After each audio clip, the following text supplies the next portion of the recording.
Hello one all, it's my review of The Promised Neverland Chapter 173, Prisoners, and I am so freaking happy with this chapter. I mean, this was literally everything I asked for last week. I said, oh, maybe we'll even get some flashbacks, seeing his thought process, what it was like for him as a young child. We got all of that! We got a full understanding of why it is he chose this course, why he betrayed his brother. Literally everything, his whole mindset, his whole understanding, and it was so perfect. It was just so amazing and wonderful, and I loved it. I mean, seriously, when I saw this page, I got so excited. A young, happy, smiling Petey reading with his brother.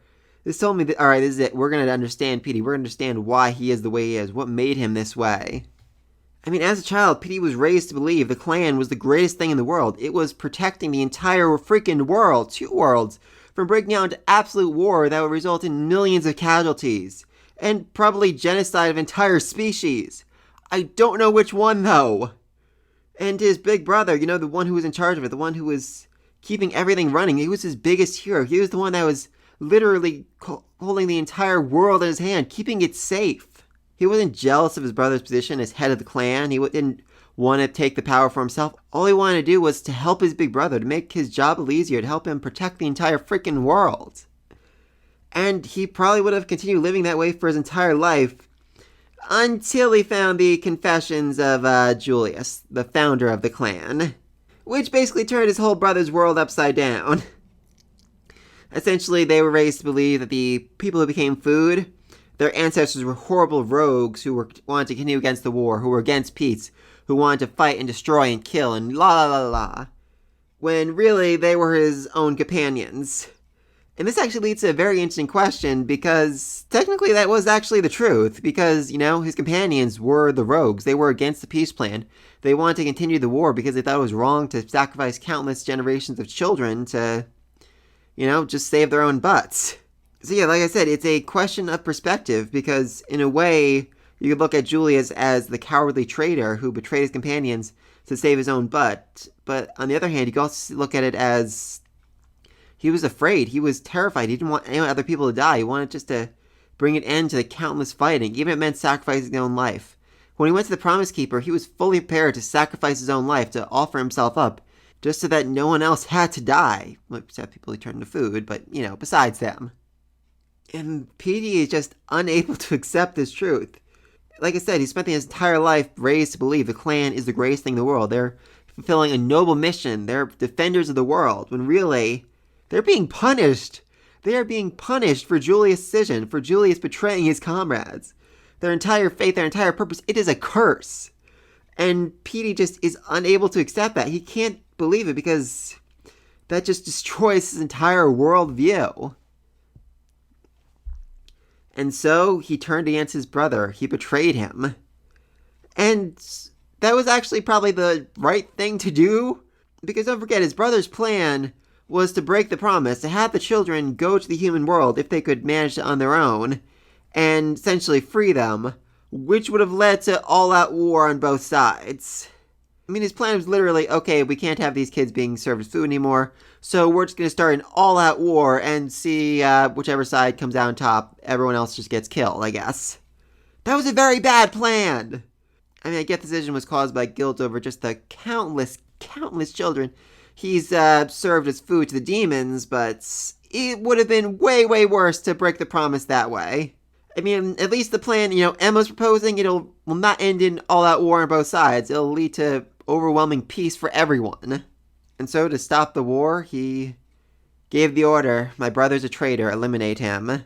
Final words to his brother were, I'm sorry, and, you know, despite how Petey's been painted as a villain, despite Petey being the villain, he still cries as he hugs his brother's body.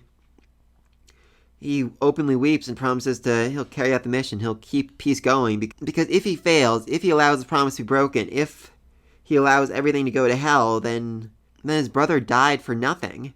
He killed his brother to ensure peace, and now he's going to do absolutely anything in his power to ensure that peace continues. Even if it means Goldie Ponds, even means the experiments, even if it means Lambda, even means all the horrible, awful things he's done it for his brother. And he is just shaken by this realization that he has been a prisoner his entire life, and that what his brother was really trying to do was to free him, to free both of them so they could live the life that's free, just like Emma's trying to do right now. She's trying to free her own family from this twisted world. And after this slight mental breakdown, a look of disturbing calmness seems to overcome him, as he just realizes that everything he's done in his life has been wrong. And he just accepts it with a gentle smile like, oh, I really effed up, didn't I? His next line is also fairly terrifying.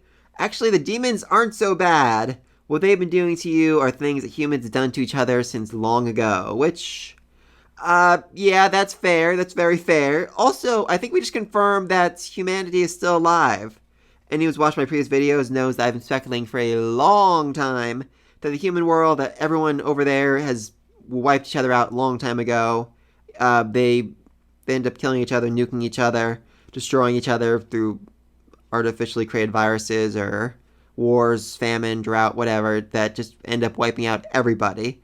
And so when Emma and the rest were going to go over there, they were going to have a world that was empty and blank, one they could essentially raise and grow all to themselves. This definitely seems to contradict that. And at the beginning, it seems like we have the United Nations shaking his brother's hand, which... whole lot of questions about that. Are demons common knowledge to the world, or is just like the world leaders know about it? Because none of the books that Emma, Ray, and Norman found in the house made any mention of the demons, so I feel like it's a secret that not a whole lot of people know about. I don't know, that's going to be very, very strange when they pop over. I'm very curious about that. But more so, just his line about, all the awful, awful things that demons have done to humans is because they are a mirror of humanity. And for all this, thought of them being this awful, monstrous species, them being demons, we're calling them demons, they don't even have an official name yet. For everything else for everything else they've been referred to, we can't forget that every bit of them that is intelligent, every bit of them that has knowledge, every bit of them that can reason and think, that comes from us. That comes from our own freaking brains. Meaning they cannot think or reason in any way other than how we think and reason. That is terrifying! That is so utterly terrifying, and just, honestly, I could really see a whole nother arc, a whole another 100 chapters just of Emma going to the human world and having to deal with horrible humans, mistreating them, imprisoning them, experimenting on them, torturing them, etc., etc. I don't think that's the case, but yeah, so like I said, there's a reason why I wanted all of humanity to be wiped out and just let Emma start over. Definitely seen some speculation online that's, after hearing this, after realizing how awful the human world is, Emma's going to end up staying in the demon world with everyone else. They're going to find a way to coexist with the demons somehow, some way. Honestly, it might be easier than dealing with humans. It really might. And so Petey gives Emma a final piece of advice. Code solid. You can pass it on to my uncle. I guess that's a key phrase that they can give in murder situations to tell someone this person can be trusted, tell someone they need to do what this person is saying. And then Petey pulls out his knife, puts it to his neck, and says farewell as a gush of blood splashes across the page. And I do not know if he's dead. It's entirely possible, Emma ran out, managed to grab the knife before, it entered his neck. Or maybe one of them managed to shoot him in the hand so he dropped the knife, or shoot him in the leg so he fell over so the knife didn't go into his neck, or Isabella showed up and somehow managed to stop the knife, or something, and literally a million different possibilities of how he could have survived this. Just really not sure. It would make a lot of sense that Petey killed himself because literally every villain in the series so far has died basically at their own hands. Isabella raised her children to be as smart as possible, and as a result, they managed to outsmart her. Goldie Pond's Archduke Luvis literally built the hunting ground where he was hunted to death, or almost to death. Hunted near to death. The mercenary, it was his screaming about how the kids were just food, they didn't have any rights to live, have any thoughts or wills of their own, that attracted the demon that ate him. The queen literally ate so much that she died. She overate herself to death. So yeah, dying at one's own hand definitely seems to be a recurring theme in this series. But I'm not sure. I would actually like Petey to stick around. I think it'd be very interesting to see how he responds, how he acts moving forward. I feel this chapter, in a sense, redeemed him because everything he did was for the safety of the world, to ensure that his brother didn't die in vain. And now they know that there is peace that can be had, a new promise that can be made, a way to completely avoid the war. I could definitely see him switching sides, teaming up with Emma, helping her out, doing whatever it needs to be done to make the promise happen. I'm really not sure what that is, though. Seriously, it's definitely weird that Emma still has not said what is needed to initiate the promise. I mean, a lot of speculation online. It's going to be Emma needs to sacrifice herself to do it somehow. My own theory is the case when Emma says the key word, she's going to disappear, teleport to the Promise Keeper's world where she needs to spend life with him for all of eternity to keep him entertained, and then Isabel's going to find a way to get into the world as well. She's going to be able to overcome the 7 walls, meet with him, make a new promise, says, all right, you let Emma go, and I stay with you instead. A final sacrifice for her children, something like that.